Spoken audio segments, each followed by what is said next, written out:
करता हूं सर। हमारे बीच आज 5 विशिष्ट शिक्षक उपस्थित हैं। ये राष्ट्रीय शिक्षक पुरस्कार प्राप्त किया है इन्होंने 2022 में और 2023 में। मैं इन शिक्षकों का भी हार्दिक अभिनंदन करता हूं, स्वागत करता हूं। इन्होंने अपने कुछ प्रश्नों के साथ सर के साथ बात करेंगे। अपर मुख्य सचिव महोदय का धन्यवाद हम लोगों को आमंत्रित करने के लिए। मेरा प्रश्न है सर कि सरकारी उच्च माध्यमिक विद्यालयों में अब अधिकांश स्कूल जो हाई स्कूल थे अब उच्च माध्यमिक हो गए हैं। इंटरमीडिएट की पढ़ाई अब उनमें हो रही है, किंतु बच्चों की उपस्थिति कम हो रही है, विशेष रूप से विज्ञान में। मैं समझता हूँ कि उसके कई कारण हैं। एक तो सत्रारंभ देर से होना और सत्रावसान जल्दी हो जाना। दूसरा कोचिंग्स का स्कूल के टाइम में ही होना, विषय विशेष के शिक्षकों का अभाव होना और कुछ हद तक शैक्षणिक उदासीनता भी। हम लोग इस पर आदर्शवादी बातें करते रहे, किंतु व्यवहारिक रूप से विशेष रूप से विज्ञान के विद्यार्थियों को स्कूल से जोड़ने के लिए क्या किया जाना चाहिए? देखिए, आज मैं एक 2-3 जिलों का मैं टीचर का जो पोस्टिंग का व्यवस्था है उसको समीक्षा भी कर रहा था, और मैं यही देख रहा था स्पेसिफिकली कि ऐसा कोई स्कूल छोटा तो नहीं है जहाँ पे साइंस का टीचर ना हो, मैथ्स का टीचर ना हो। तो ये हम लोग बहुत कोशिश में हैं कि ऐसा कोई स्कूल ना हो जहाँ पे साइंस, विज्ञान, मैथ्स या कोई हिंदी, सोशल स्टडीज़ और ये सब जितनी भाषाओं का है और जो कंपलसरी है, ये टीचर वहाँ मिसिंग ना रहे। यदि मिसिंग भी होते हैं तो बगल के स्कूल का डेपुटेशन या कुछ उस व्यवस्था से हम लोग उसको कोशिश करना चाहेंगे। तो ये हम लोग एडमिनिस्ट्रेटिवली हम लोग इसको पहले टैकल करते हैं। दूसरा है कोचिंग वाला अभी भी बड़ा मेस है। मतलब ये कोचिंग का जो व्यवस्था है कि स्कूल टाइमिंग में ही बच्चे कोचिंग ले रहे हैं, ये अभी भी चिंता का विषय है। और मैं बार बार बोला भी हूँ कि स्कूल टाइमिंग में सरकारी जो स्टूडेंट और टीचर है वह कोचिंग संस्था में नज़र नहीं आएगा, और इस बार हम लोग कार्रवाई कर देंगे। तीसरा है, हम लोग ने अब आफ्टर द वेकेशन हम लोग बायोमेट्रिक अटेंडेंस भी शुरू कर रहे हैं ऑफ स्टूडेंट्स। इसलिए स्टूडेंट्स को ये कंपल्शन भी रहेगा कि अब उनको बायोमेट्रिकली उनको रिकॉर्ड कर रहे हैं। ऐसा नहीं है कि वो केवल कागज़ में लिख दिया प्रेजेंट और 4 दिन बाद आया है सब में प्रेजेंट प्रेजेंट प्रेजेंट मार्क कर दी। तो ये बायोमेट्रिक अटेंडेंस भी स्टूडेंट की शुरू होने वाली है। हम लोग वो व्यवस्था पे काम कर रहे हैं। और एक तीसरा, जैसे मैंने बाकी आप सभी से सुना कि एक इनर मोटिवेशन भी टीचर का होता है जो इस पूरी व्यवस्था को ड्राइव करता है। देखिए, सरकारी व्यवस्था में हम क्या अपर मुख्य सचिव हैं, सरकारी जिसको कहते हैं सरकारी कर्मी ही हैं। मतलब स्कूल में हम नहीं पढ़ा सकते हैं, हम केवल अनुरोध कर सकते हैं, हम मोटिवेट कर सकते हैं, हम सम्मान आपको दे सकते हैं, लेकिन उस विद्यालय में पढ़ाना आपका काम है। मतलब उस किस व्यवस्था से पढ़ाते हैं और कैसे, जैसे अभी बता रहे थे कि खेल खेल के गीत गा के, तो पढ़ाना तो आपको ही है। और ये आपके इनोवेशन और आपकी लगन और आपके कर्मठता पे ये सब निर्भर है। इस पर मतलब मैं ज़्यादा कुछ मेरा कंट्रीब्यूशन नहीं हो सकता है।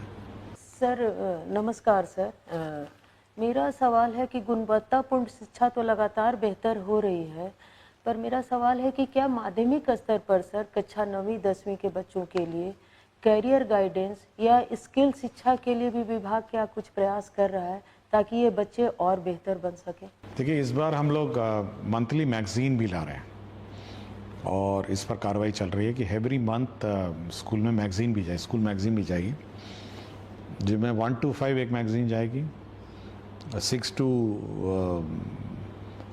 8 एक मैगजीन जाएगी और 9 to 12 जो है तो तीसरी मैगजीन जाएगी। और इस मैगजीन में जो छोटे वाले हैं 1 to 5 में तो मोस्टली मैथमेटिक्स और रीडिंग है, जिसमें सभी आप जैसे टीचर से भी कंट्रीब्यूशन से वो बनेगा। जो 6 to 8 है और 9 to 12 है वो बेसिकली सब्जेक्ट और कैरियर ओरिएंटेड होगी। थोड़ा मतलब धीरे धीरे, मतलब अचानक कैरियर तो नहीं बन सकता किसी का, तो धीरे धीरे उसको हम लोग पुश करेंगे कि साइंस में इंटरेस्ट है, मैथ्स में इंटरेस्ट है, रीडिंग में इंटरेस्ट है, हिस्ट्री में इंटरेस्ट है। तो इसलिए हम लोग सोच रहे हैं कि हम लोग जो कार्रवाई अब कर रहे हैं, तो जो मंथली मैगजीन है वो लाइब्रेरी में होगी ऑब्वियसली, और हम लोग ये उम्मीद करते हैं कि सभी स्टूडेंट्स जब लाइब्रेरी में जाएंगे इस मैगजीन्स को पढ़ेंगे, इस पर चर्चा क्लास में होगी और हर महीने होगी, तो अपडेटेड होगा। तो हम लोग का तो यही है कि ये कैरियर गाइडेंस इसी माध्यम से थोड़ा गाइड करें, और उम्मीद करेंगे कि टीचर उस मैगजीन को पढ़ के फिर आगे उसको ट्रांसमिट करें स्टूडेंट्स को। बहुत बहुत शुक्रिया सर। द्विजेंद्र सर, आपके कोई सवाल हो तो।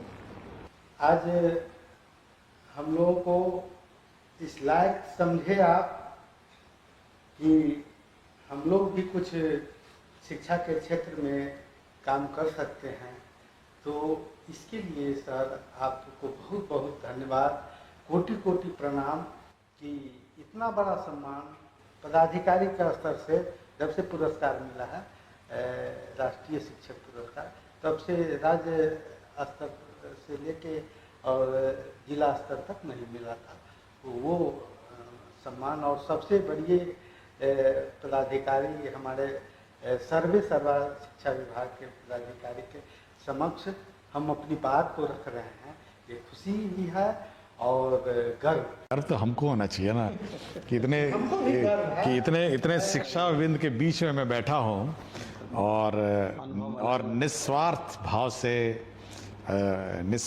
से जो बच्चों की पढ़ाई करवाते हैं, मतलब हम लोग तो ये इतने सारे गाइडलाइंस तो कभी दिए नहीं, और एक निस्वार्थ भाव से जो अपने स्व प्रेरित होकर बच्चों को जो ज्ञान देते हैं, मतलब इसके लिए तो मैं सभी का नमन करता हूँ। सर मेरा प्रश्न है, गुणवत्तापूर्ण शिक्षा में मेरा मानना है कि शिक्षक, छात्र और अभिभावक, ये तीन जो कड़ी है, इसका जुड़ाव जितना कष्ट होगा, फेविकॉल से हो या फेविक्विक से हो जुड़ाव, उतना ही शिक्षा में गुणात्मक सुधार होगा, बेहतर समाज का निर्माण होगा, और अन्य का हस्तक्षेप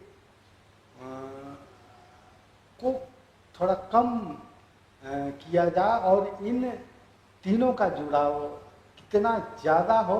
अभी फेविकॉल लगा हुआ है, सोल्यूशन लगा हुआ है, उसको और जो साटने वाला चीज़ है, जोड़ने वाला चीज़ है, जो छूटे नहीं, ऐसा कोई व्यवस्था है तो। देखिए, मैं मतलब आपने अन्य बताया नहीं, अगर मुझे अन्य पता चल जाता तो मैं उस व्यवस्था को हटा ही देता। तो अब अन्य क्या है ये अब स्पष्ट नहीं मुझे किया, लेकिन हमारा मानना है कि 3-4 प्रकार के 4 स्टेक होल्डर हैं।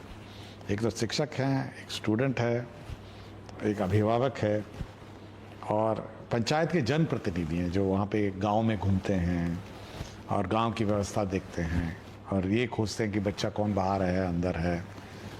तो ये सारी व्यवस्था मिलकर ही बनेगी। मतलब हमारा अपना मानना है कि जब तक समाज शिक्षा को अपना परम स्थान, जो वो सबसे इम्पोर्टेंट स्थान नहीं देगा, तब तक वो नहीं होगा। मतलब ये बिल्कुल नहीं है। अगर समाज सोचता है कि ऐसे ही है, स्कूल है, सरकारी कर्मी है, तब तो नहीं होगा ही।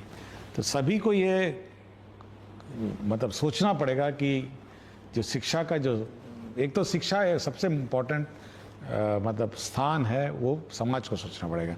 मुखिया जी हो, पंचायत समिति हो, या जो भी और जीविका भी हो, और फिर ये जो फेविकॉल जिसकी बात करें, तीनों जुड़े हुए हैं, ये होना चाहिए। हमारी कोशिश है कि जो सरकारी व्यवस्था है, जो आपका बीईओ है और जो बाकी सरकारी कर्मी हैं, वो आपको परेशान न करें। यदि उसी को अपने अन्य बोला है तो बात अलग है। तो मेरा अपना है कि ना ही आपको उसके पास जाना पड़े और ना ही उसको आपके पास आना पड़े। मेरी ये है एक सबसे आइडियल व्यवस्था है। ना आप उसके पास जाएं, ना वो आपके पास आए। आप स्वतः प्रेरित रहें, आपने रिकॉर्ड कीपिंग है, जो भी ऑनलाइन अपना कंप्यूटर है उसमें डालिए कि भाई इतना अटेंडेंस आया, इतना ये हुआ। आपकी छुट्टी चाहिए तो ऑनलाइन डाला कि ऑनलाइन अपना अप्रूवल हो। तो मेरी तो अपनी कोशिश है